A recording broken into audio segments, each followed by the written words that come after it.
Right, as far as injuries go, the only person that won't practice today is Dana. He has a hamstring, and we'll just take it day by day, see how he does. He is making progress, so we'll just see how it works out for him.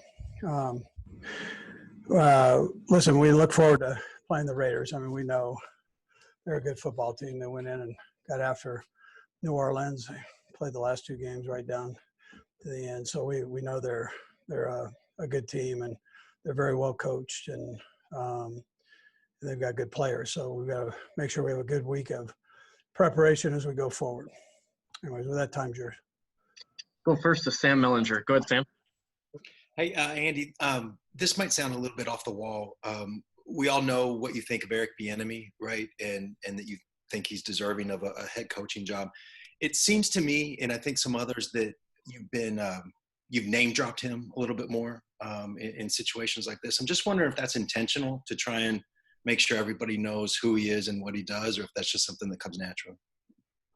Well, I don't know. I feel like I do it with the coaches, and just, I mean, if they do a good job, I'm gonna tell you, I'm lucky to have the guys I've got. So, but listen, I'm pulling for him, but I'm not just throwing his name out there. Throw his name out there.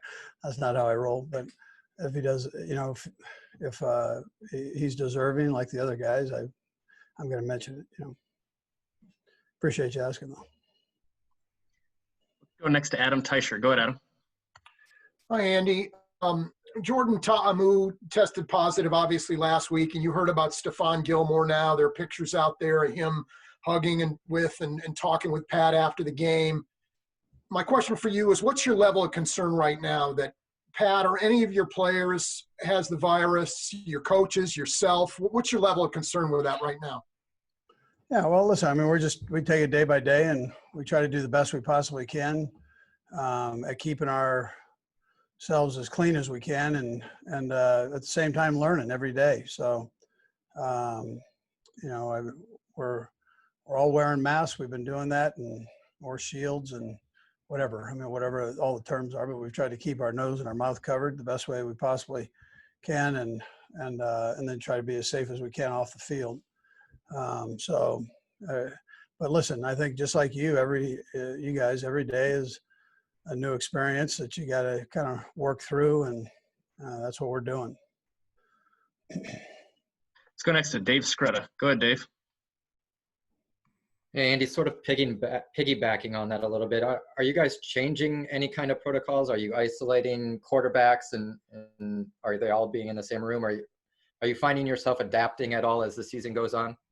Yeah, well, what we do is we look at the numbers in the room, the space, and then we've got some guys doing virtual, some guys are doing, with the coach in room if there's space. So we've got it kind of mixed up here and there just to hide somebody out. I haven't done that. No. So, I mean, that's kind of where we're at. If we have space, we've tried to utilize everything here, so we've eliminated the cafeteria to where that's a room for the players, and for the offensive line, we've utilized the indoor facility where we do our team meetings and so on. So we've got after meetings, it looks like an Indy crew coming through, just cleaning up, changing the tires, man, putting the tables away and the chairs away and everything else. So that's what we're doing. Go next to Herbie. Go ahead, Herbie.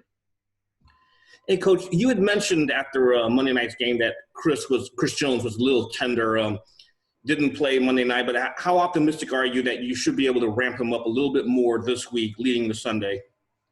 Yeah, I think he's feeling a little better, and we'll see how he does. I mean, we'll just take it. That's one of those day-by-day things. He had a groin strain, and so we'll just see how he feels. And if he can go, he'll go. If he can, he can't. But we'll see how it works out. Go next to Pete Sweeney. Go ahead, Pete. Hey, Coach, I had a quick question to Sam's point on Bieniemy. I know he was involved in the Fisher play recently. How much have you seen Eric grow as far as game planning and play design go since he became OC in 18? Yeah, well, I mean, he does them. So, I mean, he's in there doing it grabs the coaches and they come up with these ideas and we roll, So and then they let me in on it, so I know what's going on. But I think they, Eric. One thing Eric is a phenomenal leader and of men, and he makes everybody around him better. And his knowledge of the game is second to none. That's why I can answer questions and still look in the mirror and feel good about doing it. I mean, I know how how good he is and what a good football coach he is and a great person. So, Go next to Seren Petro. Go ahead, Seren. Coach, I know you guys do the contact tracing. Rick Burkhalter explained all that, and so you have all your information that you have on your team. But I'm curious, on game day, is there like a share, right? Like I know the Gilmore, there's video, you can see who was close there, but like for during the course of the game, like maybe Juan Thornhill never came in contact with James White or something, through somehow way. Is there a report that generates so that across teams you can see who was in contact with who during a game? Yeah, absolutely. Yeah, everybody has these tracers on, coaches included. So we've all got them, and they can tell when you're around somebody and how much how much time you're with them, and and obviously the distance. The tracers are based off of distance, so it's a 6-foot area and that you keep. And but yeah, that's they've got all the stats on it. Got time for a couple more. We'll go Karen and then Sam. Go ahead, Karen. Hi, Coach. For years we've talked about the Raiders rivalry, but is there anything different when the quarantine, the pandemic, and now they're the Vegas Raiders? I mean, is there something that's just different about it now? No, listen, I don't think so. I think it's the Raiders against the Chiefs, and it wouldn't matter where we were housed at, but it'd still be the Raiders and the Chiefs. That's how I look at it. So I mean, we look forward to it. I know they look forward to it. It's kind of fun. I mean, that part of it, the competition part of it, is one of those things. Now, I think they're playing really good football right now, and very strong. And they're going to bring it to you for 4 quarters, and that's how they roll. And you got to prepare yourself and have a good week of practice. So. Let's go last to Sam McDowell. Go ahead, Sam. Hey, Andy, I just wanted to make sure I heard something, 2 things accurately. On that contract tracing with the opposing team, that didn't result in any of your guys having to isolate or anything? And then I'll wait to ask the second one. No. Yeah.